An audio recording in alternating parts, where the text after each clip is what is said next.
नमस्कार दोस्तों, मेरा नाम है जितेंद्र कुमार। आज हम इस टॉपिक में पढ़ने वाले हैं बुद्ध की संपूर्ण जीवनी। आइए स्टार्ट करते हैं। दोस्तों, बुद्ध के शिष्यों ने बुद्ध की मृत्यु के 100 वर्ष बाद उनकी जीवनी लिखी।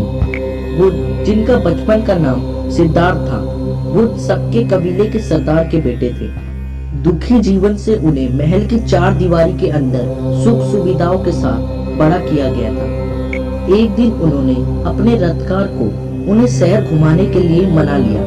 बाहरी दुनिया की उनकी पहली यात्रा काफी पीड़ादायक रही। एक बूढ़े व्यक्ति को देखकर और एक बीमार व्यक्ति को देखकर और एक लाश को देखकर उन्हें गहरा सदमा पहुंचा। उसी क्षण और उसी समय उन्हें यह पता चलता है कि मनुष्य के शरीर का अंत निश्चित है। उसी समय उन्होंने घर त्यागे एक सन्यासी को देखा।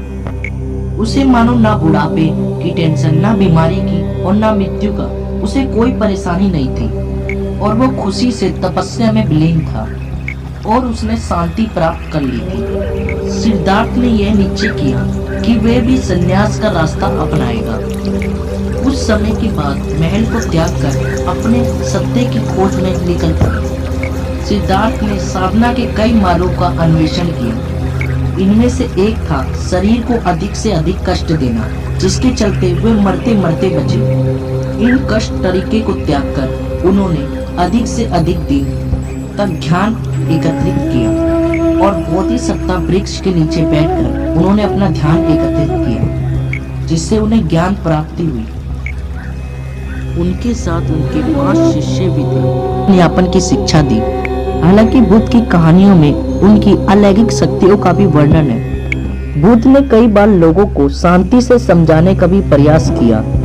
जैसे एक मरे बच्चे की दुखी माँ बुद्ध के पास आई, अपने मृत बच्चे का शरीर लेके आई। उन्होंने बच्चे को जीवित करने की बजाय उस महिला को मृत्यु के अवश्य भावी होने का बताया, समझाई। बुद्ध की शिक्षाओं के अनुसार विश्व लगातार बदल रहा है। यह आत्मा विहीन है और धरती पे कुछ भी स्थायी नहीं है। क्षणभंगुर दुनिया में दुख मनुष्य के जीवन में अंतर्निहित तत्व है। घोर तपस्या और विशेष शक्ति के बीच मध्यम मार्ग अपनाकर मनुष्य दुनिया के दुखों से मुक्ति पा सकता है। बुद्ध मानते थे कि समाज का निर्माण इंसानों ने किया है, ईश्वर ने नहीं। बुद्ध ने जन्म और मृत्यु के चक्र से मुक्त होने के लिए आत्मज्ञान और निर्माण के लिए सभी व्यक्ति के साथ कर्म और शिक्षा देने की कल्पना की। ऐसा माना जाता है कि बुद्ध ने पहला उपदेश सारनाथ में दिया और लुम्बिनी में उनका जन्म हुआ, जो आज बिहार में स्थित है। धीरे धीरे बुद्ध के शिष्यों का दल तैयार हो गया, इसलिए उन्होंने संघ की स्थापना की। ऐसे भिक्षुओं की एक संस्था जो धर्म की शिक्षक बन गई और वह शांत और सादा जीवन बिताते थे, जिनके पास जीवन को जीने के लिए कोई आवश्यक चीजें भी नहीं थी। जैसे कि एक दिन में एक बार उपासकों से भोजन दान पाने के लिए वे एक कटोरा रखते थे। क्योंकि वह दान लेते थे, इसलिए उन्हें भिक्षु कहा गया। शुरू में बुद्ध के संग में सिर्फ पुरुष ही आ सकते थे। बाद में महिलाओं को भी अनुमति मिली। बौद्ध ग्रंथ के अनुसार बुद्ध के प्रिय शिष्य आनंद ने बुद्ध को समझाकर महिलाओं को भी संघ में आने की अनुमति प्राप्त की।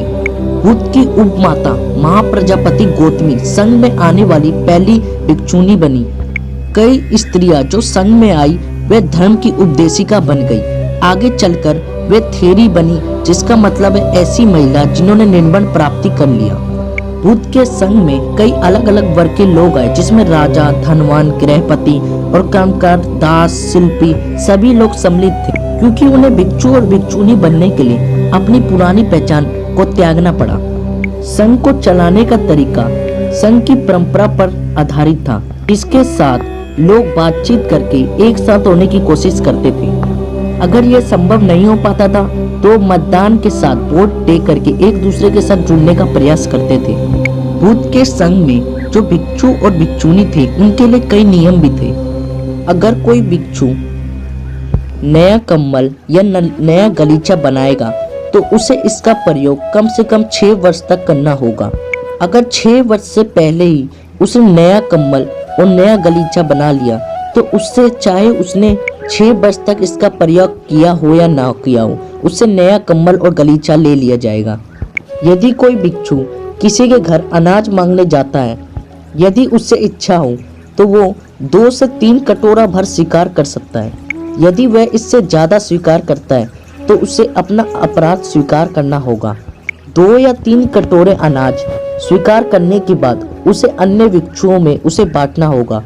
यदि कोई भिक्षु जो संघ में किसी भी विहार में ठहरा है और जाने से पहले अपने बिछाए गए बिछौने या बिस्तर ना ही समेटता है और ना ही समटवाता है किसी से, अगर वह बिना विदाई लिए चला जाता है तो उसे अपना अपराध स्वीकार करना होगा। बुद्ध के जीवन काल में और उनकी मृत्यु के बाद भी बौद्ध धर्म तेजी से फैला। ऐसा माना जाता है कि बुद्ध उस युग में सबसे बड़े शिक्षकों में से एक थे। उनकी मृत्यु से पहले और उनकी मृत्यु के बाद भी बुद्ध की शिक्षाएं एकदम तेजी से फैली, बौद्ध धर्म एकदम तेजी से फैला, जो चीन, कोरिया, जापान, श्रीलंका, समुद्र पार, म्यांमार, थाईलैंड, इंडोनेशिया तक बहुत तेजी से फैला। बुद्ध की मृत्यु से पहले बुद्ध को एक मनुष्य समझा जाता था।